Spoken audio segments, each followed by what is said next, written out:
Hi.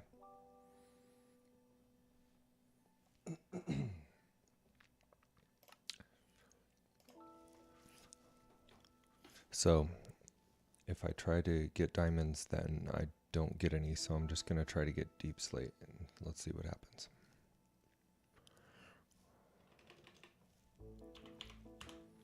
I don't know why I think there's some kind of firewall issue, so we have to type in the port instead of finding it or having it discover it.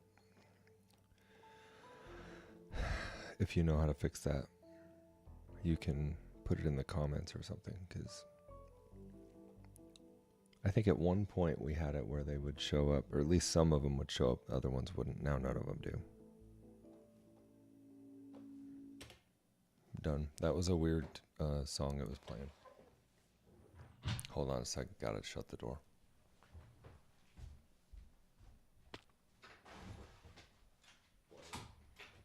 What?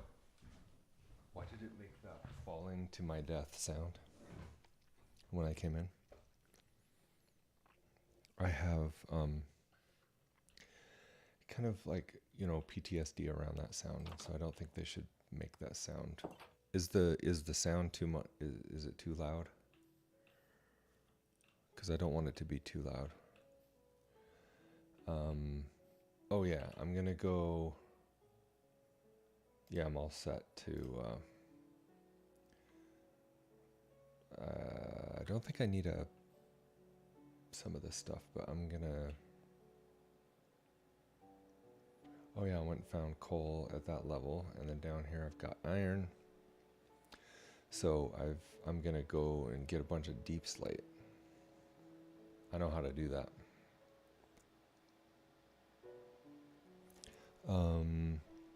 It looks like the volume levels are good for the game noises versus my voice. I think last time I had the game noises a little softer and I couldn't even hear anything. So I don't know.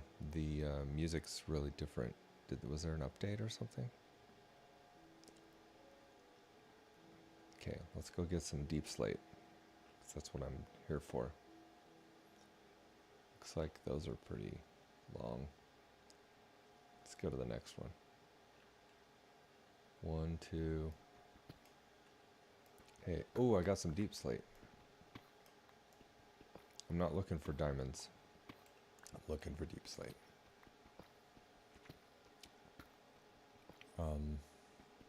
Yeah, just as much deep slate as I can handle. I think I can fill my whole inventory with it. There's lots of it around here.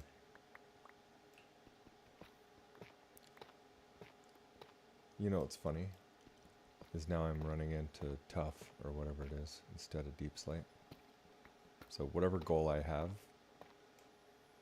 Minecraft's going to give me something different than my goal.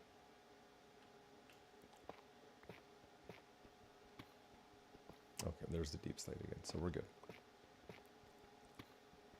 Maybe I should say I'm going to try to mine tough.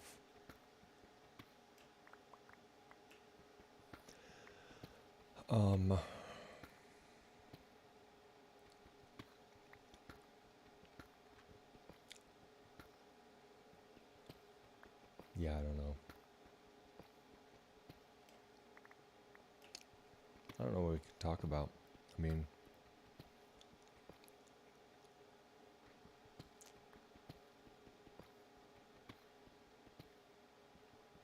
I'm just getting tons of deep slate though. It's awesome.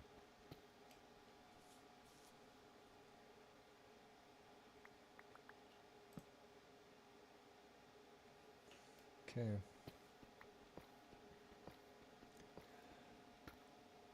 I really don't know what to say. I had kind of a block last time I was streaming too. Hey, there's some gold. So it was pointed out to me that, and I knew this already, but sometimes I forget things. You can use gold to trade for like Soul Speed 3 and different things like that. So I guess I'll keep the gold.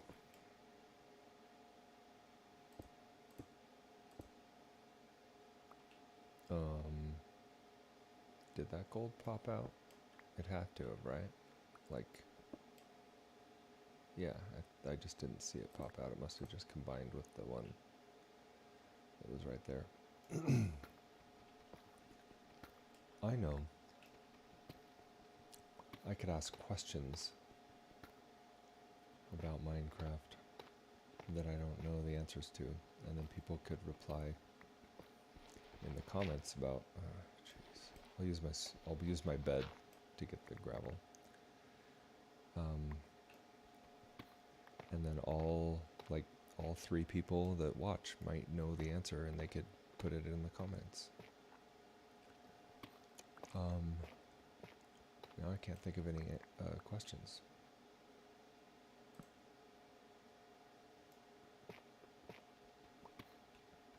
This isn't very entertaining. I'm really bad at this.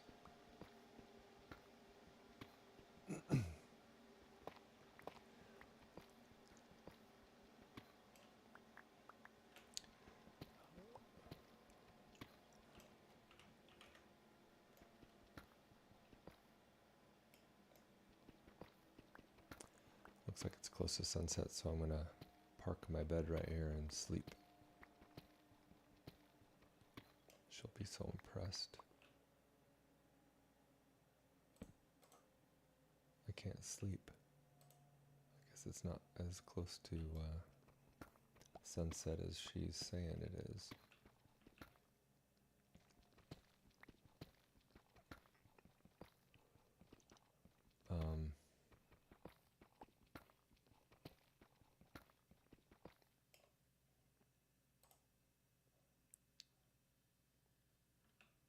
Am I just going to hover over this and wait until it lets me sleep?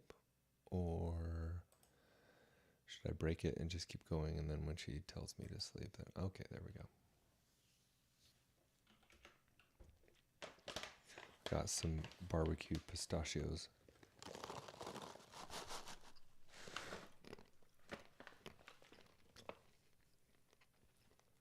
They're wonderful. It's the brand name or something. They're really good. Expensive though.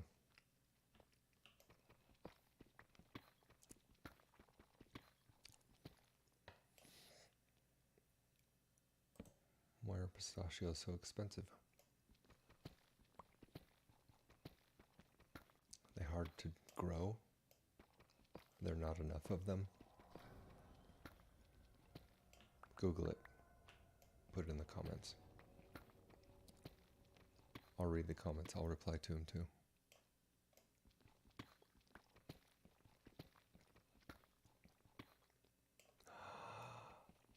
What are these stupid diamonds doing in here amongst the deep slate? I'm trying to get deep slate. I'll take it. How many diamantes is this? Let's find out. 4. And 5. Well, gee. It's got fortune 3, and I got 1 diamond out of that block.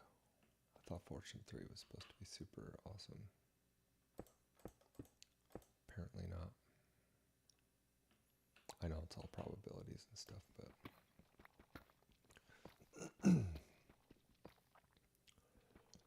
Redstone interrupting my deep slate feast. It's kind of a attitude shift. It's really interesting. I guess I could talk about that for a second.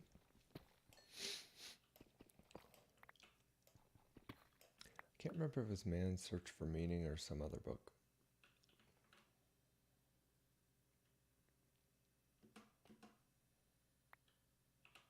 What's this? Oh, a clock.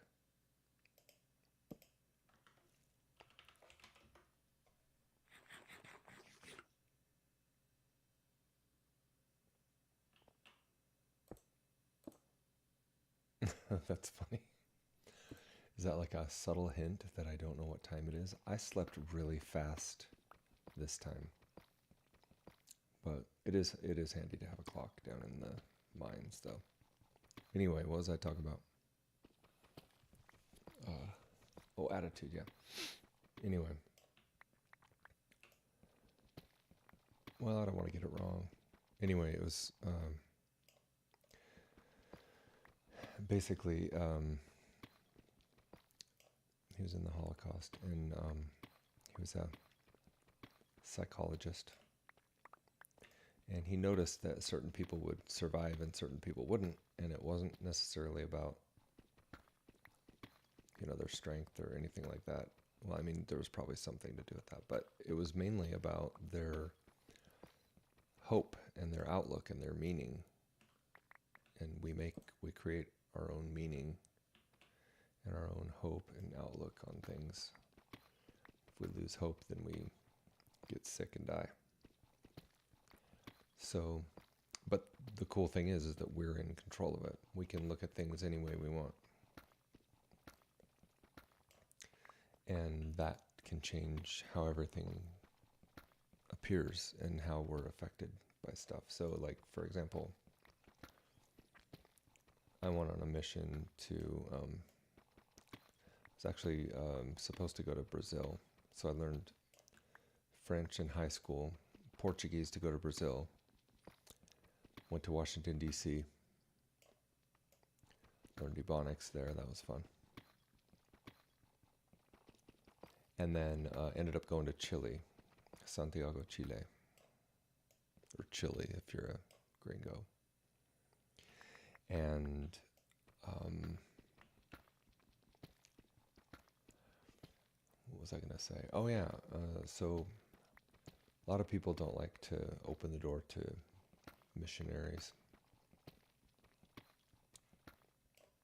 They've got busy, they're busy with their lives. They're doing all kinds of stuff. They don't want to talk to some person trying to convince them of their way of thinking, especially when it concerns something foundational, like, yeah, I'm going to tear out the foundation of my life and listen to your foundation. I'm going to transplant my house onto a foundation like the one that you have.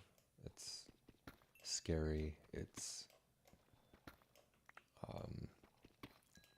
it's frightening. So, and most people aren't willing to do that.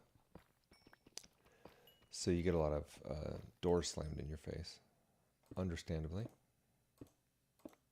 I actually like to talk to people that have differing opinions than me, so I'd let people in. But anyway, sometimes people get depressed. They're just like, oh, another door slammed in my face. Like, oh, hey, there's some diamond in the middle of my Deepslate. Get out of here. So anyway, people get depressed. They're like, oh, I had 1,000 doors slammed in my face today. Only talk to one person or whatever. And the thing that we realized was that if you think about it, the person who slams the door in your face doesn't want to talk to you. So why would you want to talk to them?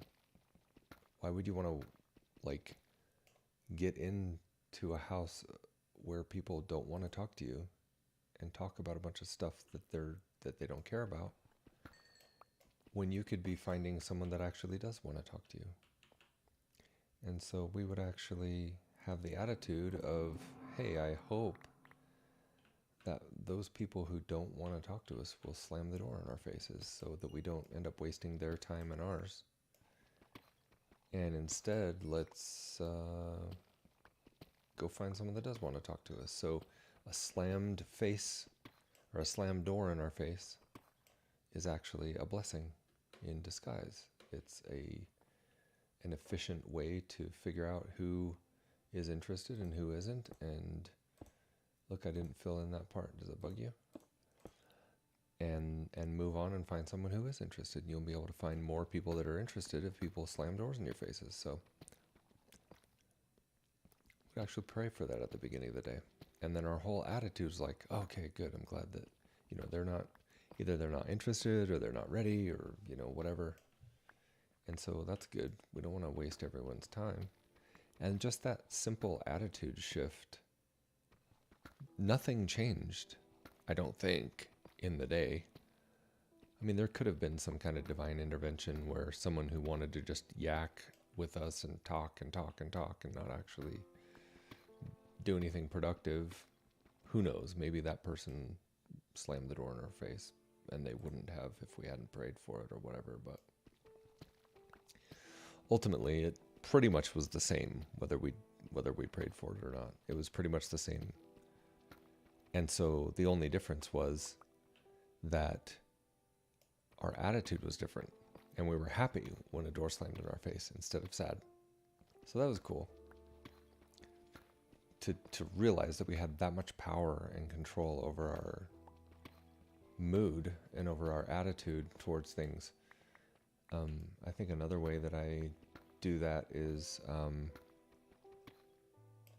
when I am going through a difficult time, I think of it as a trial. I think of it as weightlifting or whatever.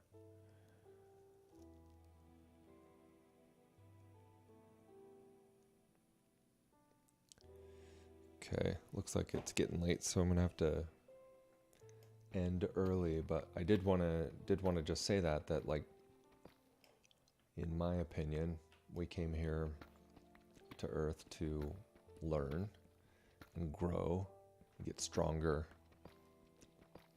learn about what makes us happy in the immediate term and then leaves us empty, versus what makes us happy in the long run.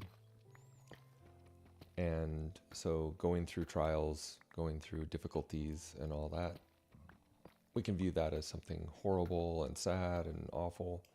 And sure, it can be sad, for sure, regardless of how we look at it. But when I have the attitude of thinking, okay, what can I learn from this? How can this make me stronger? Then I actually squeeze value out of that trial, squeeze value out of that difficult time, instead of letting it make me weaker.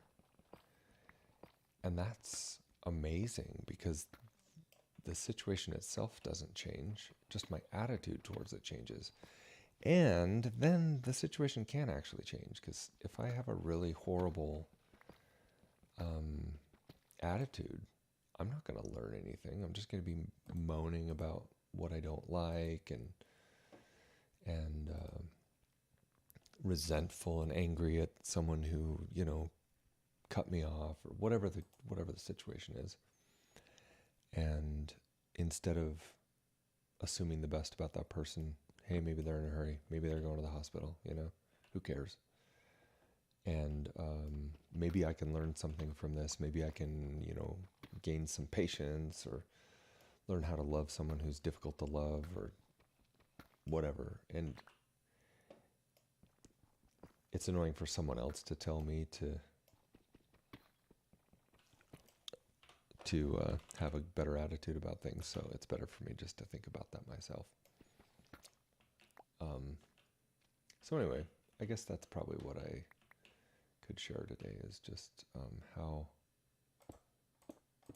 my attitude towards things changes everything. And it's like my life is 10% what happens to me and 90% my attitude towards it, and whether I'm going to learn from it, whether I'm going to get stronger from it, whether I'm going to let it shape me. And then, if I'm in a better attitude like that, I'm going to be looking for opportunities to learn. The outcomes are going to be better too. And I'll be able to learn instead of being blinded by hatred and blinded by resentment and victim mentality and stuff like that. But, you can go too far in that direction too. It's okay to be sad about stuff. It's okay to have feelings, negative or positive feelings. It's all good. They're indicators that something's going on, so that's good. Anyway, I think that's probably a good thought for today. And I'm going to go get some sleep, because I got to wake up at 5:45 in the morning to play pickleball, which is not necessarily an old man sport, but it does hurt less than some of the other sports as I'm getting older. So it's important to get good sleep. See, what was that sound? I think it's because somebody said it was because there's a dark chamber around nearby or something. So if I dig around, I might be able to find it, or a spawner, or I don't know. So if you know, you could leave that in the comments too. But anyway, what was I going to say right before that? Oh, I can't remember. That's the other thing with age. That I sometimes forget stuff. So I think I'm done for today. I'm going to go ahead and go up and dump this stuff. And I'll see you next time. I think we're good.